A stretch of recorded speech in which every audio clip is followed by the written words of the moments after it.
Hello विद्यार्थी मित्रांनो, मी तुमचा एज्युकेटर अरविंद आणि तुमचं स्वागत आहे ग्लोबल ऑनलाईन मध्ये. मित्रांनो, आजच्या व्हिडिओमध्ये आपण सीईटी परीक्षेला जाताना कुठली काळजी घेणे आवश्यक आहे आणि परीक्षेला गेल्यानंतर पेपर सोडवताना कशा पद्धतीने पेपर आपण सोडवायला पाहिजे याविषयी काही महत्त्वाच्या गोष्टी डिस्कस करणार आहोत. तर व्हिडिओ शेवटपर्यंत नक्की पहा. तर मित्रांनो, जसं की आपल्याला माहिती आहे, लॉ सीईटी मध्ये आपला जो पेपर असणार आहे, 5 इयर सीईटीचा असो किंवा 3 इयर सीईटीचा असो, दोन्ही विद्यार्थ्यांचे जे पेपर असतील ते 120 मार्काचे असणार आहे आणि या 120 मार्कांचे पेपर सॉल्व्ह करण्यासाठी आपल्याला 120 मिनिटांचा म्हणजे 2 तासांचा वेळ एक्झाम मध्ये मिळणार आहे. तर मित्रांनो, लक्षात घ्या, परीक्षा जी आहे ती ऑनलाईन पद्धतीची आहे आणि तुम्हाला तिथे एमसीक्यू विचारले जाणार आहे. एमसीक्यू आणि त्याला 4 ऑप्शन्स तुम्हाला विचारले जातील. पैकी योग्य ऑप्शन तुम्हाला तिथे निवडायचा आहे. परीक्षेमध्ये प्रश्न जे येणार आहेत ते इंग्रजी आणि मराठी अशा दोन्ही माध्यमामध्ये येतात. त्याच्यामुळे तुम्ही तुमच्या कम्फर्टनुसार तुमची लँग्वेज जी आहे ती एक्झाम सेंटरवरती गेल्यानंतर सिलेक्ट करू शकता. आणि जर तुम्हाला इंग्रजी मधला प्रश्न लक्षात नाही आला तर तुम्हाला मराठीमध्ये सुद्धा लँग्वेज स्विच करून तो जो प्रश्न आहे मराठीमधून पण पाहता येतो. त्याच्यामुळे या गोष्टीचा नक्की यूज करा. उद्या 5 इयर सीईटीचा पेपर असेल किंवा 3 आणि 4 मेला 3 इयर सीईटीचा का पेपर असे ना, मित्रांनो, ज्यावेळेस तुम्ही पेपरला जाल त्यावेळेस हे लक्षात ठेवा की आपल्याला मराठी आणि इंग्लिश अशा दोन्ही पद्धतीमध्ये प्रश्न पाहता येतात. आणि जर एखाद्या वेळेस इंग्रजी प्रश्न आपल्याला समजत नसेल तर मराठीमध्ये तो ट्रान्सलेट करून तुम्ही वाचू शकता. त्यानंतर दुसरी गोष्ट आहे विद्यार्थी मित्रांनो, आपल्याला जसं माहिती आहे की उद्याच्या पेपरमध्ये 5 इयर सीईटीचा उद्याचा जो पेपर असेल आणि 3 इयर सीईटीचा 3 आणि 4 मेला जो पेपर असेल त्याच्यामध्ये कुठल्याही प्रकारची निगेटिव्ह मार्किंग सिस्टीम नसणार आहे. त्यामुळे विद्यार्थी मित्रांनो, प्रत्येक प्रश्न आपल्याला इथे सॉल्व्ह करायचा आहे. प्रत्येक प्रश्न सॉल्व्ह करण्यासाठी एक टाइम मॅनेजमेंट आपण लक्षात घ्यायचे. सुरुवातीला तुम्हाला जे प्रश्न सोपे वाटतात, जो सेक्शन तुम्हाला सोपा वाटतो तो सेक्शन सॉल्व्ह करायला घ्या आणि तो सेक्शन पटपट पहिले सॉल्व्ह करा आणि उरलेल्या वेळामध्ये तुम्हाला जो अवघड सेक्शन, अवघड प्रश्न जे असतील ते सॉल्व्ह करायचे असतील. ठीक आहे मित्रांनो, लक्षात घ्या, परीक्षेला जाताना तुम्हाला हॉल तिकीट तुमचं एकदा चेक करून घ्या. हॉल तिकीटवरती तुम्हाला टाइम दिला असेल किती वाजता तुमची एक्झाम आहे आणि सेंटरवरती तुम्हाला किती वाजता पोहोचायचंय ते सुद्धा हॉल तिकीटवरती दिलं असेल. तर त्या टायमिंगला लक्षात घेऊन तुम्ही तुमच्या घरातून बाहेर पडण्याचं तसं प्लॅनिंग करा. व्यवस्थित चौकशी करा. जर सेंटर लांब असेल तुमच्या घरापासून तर बसेसची वगैरे कशी व्यवस्था आहे त्याची एकदा चौकशी करा आणि त्याच्यानुसार तुमचं जे ट्रॅव्हल आहे ते उद्या नक्की प्लॅन करा. तर मित्रांनो, परीक्षेला जाताना आपल्याला ओरिजिनल फोटो आयडेंटिटी प्रूफ घेऊन जायचंय. कुठल्याही एक प्रकारचा फोटो आयडेंटिटी प्रूफ तुम्हाला परीक्षेच्या दरम्यान लागणार आहे, जसं की आधार कार्ड किंवा ई आधार, ज्याच्यावरती तुमचा फोटोग्राफ असणं कंपल्सरी आहे. आधार कार्ड नसेल तर ऍटलिस्ट पॅन कार्ड तरी सोबत तुमच्या असावं असं परीक्षेला अपेक्षित आहे. त्यानंतर विद्यार्थी मित्रांनो, आधार पॅन दोन्ही हवं तर घेऊन जा सोबत. ते जर नसेल तर वोटर आयडी कार्ड चालतं, परमनंट ड्रायव्हिंग लायसन्स सुद्धा चालतं, पासपोर्ट असेल तेही चालेल, बँक पासबुक पण चालेल, एम्प्लॉय आयडी वगैरे इत्यादी गोष्टी तुम्ही तुमच्या सोबत एक आयडेंटिटी प्रूफ म्हणून घेऊन जाऊ शकता. तर मित्रांनो, लक्षात ठेवा, हे जे प्रूफ आहे ते ओरिजिनल असायला हवेत. झेरॉक्स चालणार नाही. ओरिजिनल कॉपी तुम्हाला सोबत न्यावी लागेल. त्याच्यानंतर तुमचा एक पासपोर्ट साईज फोटो जो रिसेंटचा असेल तो तुमच्या सोबत ठेवा. तुमचा फोटो तिथे लावावा लागणार आहे. Please affix your recent colour photo and sign across it इथं दिलंय. त्याच्यामुळे तुम्हाला एक रिसेंट पासपोर्ट साईज फोटो तुमच्या हॉल तिकीट वरती इथे लावायचा आहे आणि त्याच्या अक्रॉस तुम्हाला साइन करायची. त्याच्यासाठी हॉल तिकीटची प्रिंट आउट काढायची, लक्षात ठेवा. आजच प्रिंट आउट काढून ठेवा. त्यानंतर विद्यार्थी मित्रांनो, समजा तुम्हाला जर टायमिंग तुमच्या एक्झामचा 9 वाजता असेल, गेट जे क्लोज होतं ते 8:30 वाजता क्लोज होतं. त्याच्यामुळे 7:30ला तुम्ही तिथे ऍटलिस्ट जाणं अपेक्षित आहे.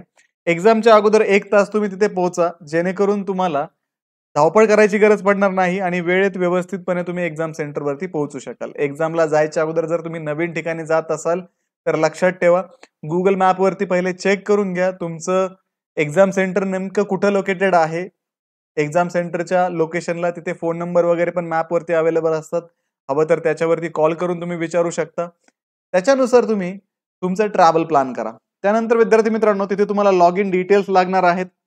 तुमचा जो युजर नेम आहे ते म्हणजे तुमचा रोल नंबर तो तुम्ही तिथे टाकायचा आहे. त्याच्यानंतर तुमची जी डेट ऑफ बर्थ आहे तो तुमचा पासवर्ड असणार आहे, तो तिथे तुम्हाला यूज करायचा आहे. तिथे तुमचं बायोमेट्रिक व्हेरिफिकेशन होईल, ज्याच्यामध्ये तुमचे फिंगरप्रिंट स्कॅन केली जातील. जर तसंच लाईव्ह फोटो सुद्धा तुमचा एक्झाम सेंटरवरती घेतला जाणार आहे. फोटो घेताना तुमच्या डोक्यात कॅप वगैरे नकोय, मफलर वगैरे या अशा गोष्टीची गरज नाहीये. त्यानुसार तुम्ही तुमचं जे अटायर आहे उद्या प्लॅन करा. त्यानंतर जे डॉक्युमेंट्स तुम्हाला न्यायचे आहेत, Aadhaar card, PAN card, original copy आणि प्रिंटेड ऍडमिट कार्ड तुम्हाला सोबत घेऊन जायचंय. एक्झाम सेंटरवरती बुक्स अलाउड नाहीयेत, कॅल्क्युलेटर अलाउड नाहीयेत, फोन अलाउड नाहीयेत. कुठल्याही प्रकारचं इलेक्ट्रॉनिक गॅजेट जे आहे ते तुम्ही एक्झाम सेंटरवरती घेऊन जाऊ शकत नाही.